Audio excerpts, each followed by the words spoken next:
Hi, Gloria Lybecker here with Healing You. What happens inside of us when we are self-critical? And where does that even begin? Well, I've spent some time with that, and for a couple of nights, I would wake up around 2 or 3, and there would be this self-critical voice spinning around and around. And the more it would spin, the more critical it would become. And what would happen for me was a contraction, a kind of a collapse inside of myself. And as I woke up a little more to actually pay attention in a new way, I recognized that this voice had a flavor to it. And it was like, how could you? So there was shame in there. And as I sat with that, I could hear underneath that, how could you? That there was deep grief inside of myself.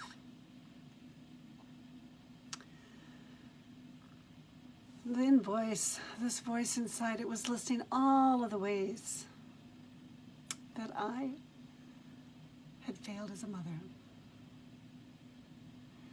And that's really huge. My life's dream when I was a little girl was to be a mother. And so it's like rehashing all those moments that I wanted to do something different. But the shadow belief that I touched into as well, underneath those emotions of shame and grief, was this real felt experience that I'm all alone. So I wanted to step right through time, just to be with that part of myself. And what really empowered me to step in that way was bringing in that felt sense of gentle curiosity. So there's a warmth with that. And in the night, what I did is I actually turned to acknowledge that I was hearing this voice within. One of the things that happens for us as humans is our default mode network.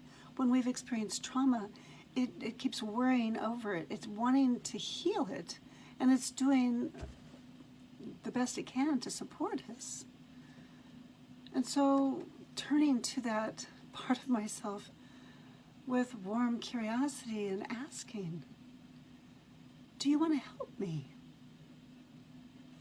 And I can feel my face just soften, just with that gasp, with that acknowledgement or that question.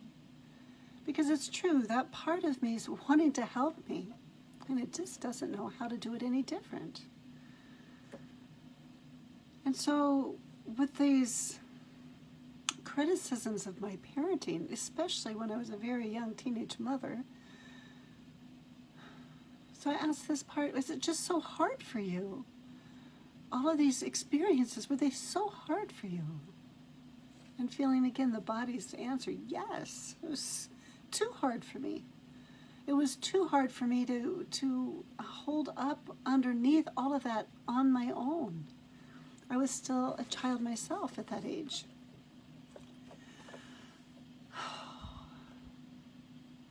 And so then the question that really supported me to experience a shift inside was asking, do you wish that Gloria had lived a different life? I'm like, yes, especially certain parts of my life. They were just too hard.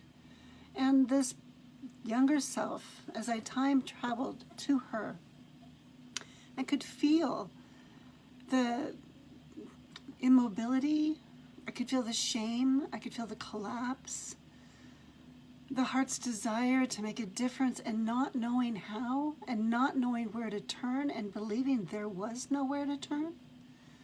It's like, well, no wonder.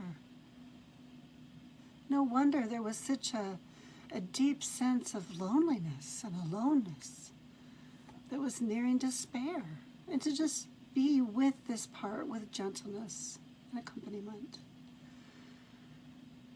Oh, to be able to have some warm resonance in order to allow the morning to begin to happen, because grief is not able to be processed when we're all alone. We need there to be that warm accompaniment. And so when we're able to bring warmth in and ask ourselves by using our name, do you wish Gloria had lived a different life?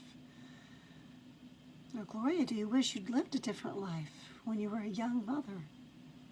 And to say yes, it's like, yeah, I do. And to bring in some love and resonance, to shine out some golden light of warmth and love, to send out to her and to her 2 young sons at that time, and to bring them home to me, to bring them in, to nurture, and to acknowledge, to be able to name the things that were so unnameable that my younger self didn't even know how to name. As I continue on this healing journey and I allow myself to receive support when I need support, I'm able to hear these voices with so much more loving kindness. And I'm forever grateful that I got to touch this younger Gloria that had never been touched in this way before, with warmth and gentleness. Oh, kindness and compassion. If you're needing the touch of warmth and compassion and understanding, reach out for some support.